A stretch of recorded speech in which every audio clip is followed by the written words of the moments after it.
in different platforms by the TensorFlow execution engine. The TensorFlow execution engine is very efficient, and it's targeted towards the exact hardware chip and its capabilities, and it's written in C++. Portability between devices enables a lot of power and flexibility. For example, this is a common pattern. You can train a TensorFlow model on the cloud on lots and lots of powerful hardware, and then take that trained model and put it on a device out at the edge, perhaps a mobile phone or even an embedded chip. And you can do predictions with a model right on that device itself.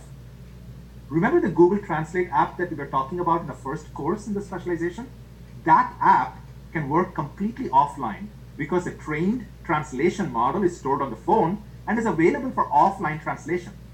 It tends to be a smaller, less powerful model than what's on the cloud due to the limitations of the processing power that's available on a phone, but the fact that TensorFlow can do that, very cool and possible only because of the portability provided by the directed acyclic representation.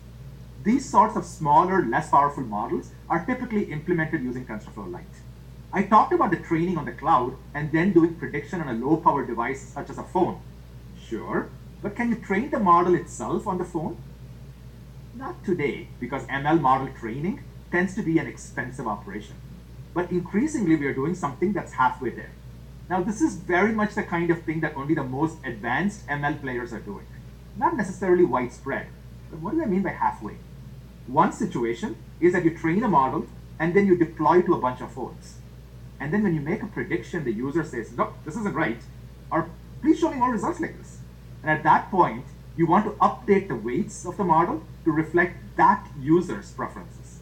This sort of fine-tuning of a trained model is definitely possible on a phone. The user's phone personalizes the model locally based on their usage. So that's what is shown in A.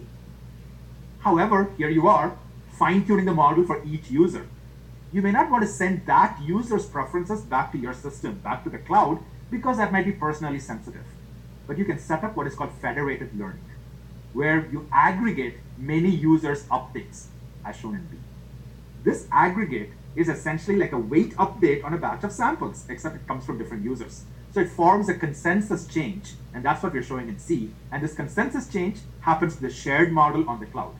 So you deploy the shared model, you fine-tune it on different users' devices, rinse and repeat. So TensorFlow is this portable, powerful, production-ready software to do numerical computing.